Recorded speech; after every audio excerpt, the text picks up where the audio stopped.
Kalau aku, apa ya, pengalaman mendaki di EBC itu kayak tahu bahwa sebetulnya untuk kita bisa merasa abundance of blessing ya. Jadi kelimpahan blessing itu adalah kalau kita bisa menemukan cukupnya kita.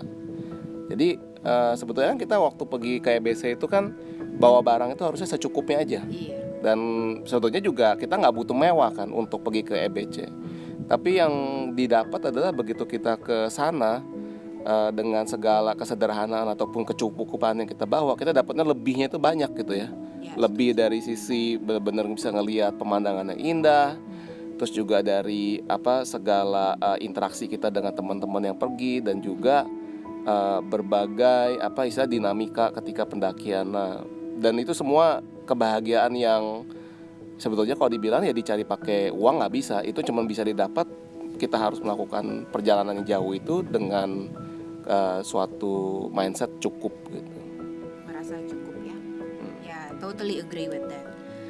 Terus kalau ditanya seorang Pau, apa sih makna tentang family dalam hal scoop yang lebih spesifik, kesediaan untuk mengurus orang tua gitu ya. Kalau dulu sebelum mendaki gunung gitu, atau bahkan belum kenal arti konsep luas tentang demensi Alzheimer yang mama kita idap gitu ya, mama kita kena, banyak pemahaman yang saya nggak ngerti gitu, dan selalu merasa bahwa ini suatu ujian, kesulitan, kesusahan, dan suatu cobaan yang kadang kayaknya saya merasa why me, kenapa saya yang terpilih Tuhan gitu.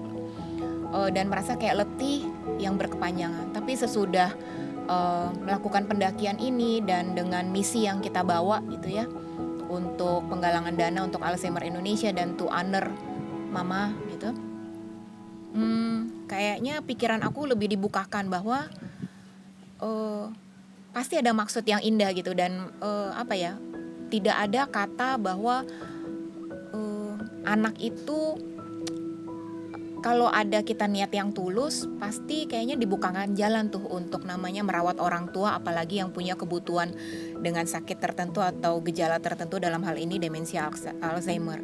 Jadi singkatnya, aku merasa bahwa dengan aku membuka diri, dengan aku sharing pengalaman my journey sebagai seorang caregiver dari orang dengan demensi Alzheimer, justru hubungan aku dengan mama semakin dikuatkan, semakin kita dipertemukan dengan banyak pintu-pintu kesempatan berbagi, yang tadi balik lagi dengan kita merasa kita dengan keterbatasan kita nih apapun itu, tapi kita mau juga berbagi, malah kita dicukupkan dengan banyak hal. Dalam hal ini berkat yang melimpah dalam mengurus orang tua.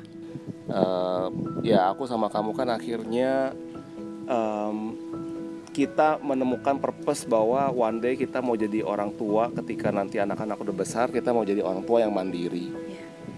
Dalam pengertian mandiri baik secara finansial, terutama juga yang paling penting kesehatan, dan kita masih bisa ngurus diri sendiri lah.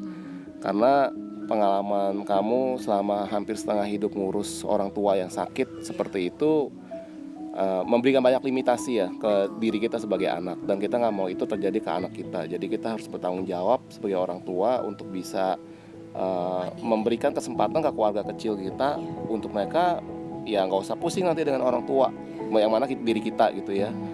Mereka bisa mengembangkan diri mereka sesuai dengan apa yang mereka mau gitu. Lebih seperti itu sih, dan ya mandiri, hopefully mereka pun juga bisa mandiri, terinspirasi dari kita yang kita contohin. Kalau diizinkan pasti pingin ke tempat yang lain lagi juga, mau terus sih, kalau bisa terus mendaki gunung sama suami, dan kita ada rencana besar kalau baru secara publik. Ya, ini first launching nih, our gila project lagi. Kita nyebut diri kita berempat tuh HPKK, sesuai nama depan kita. Mau mengajak 2 anak kita menuju EBC, mengibarkan bendera merah putih di sana. Kalau pakai tanggal cantik 20 Oktober 2030. Ya, harapannya mereka bisa ikut ya. Bisa lihat perjuangan. Karena ada satu tempat di EBC yang kita belum kita kesampaian pergiin waktu kemarin karena bersalju. Kalapatan. Ya, hopefully bisa bareng mereka lah 10 tahun lagi dari sekarang.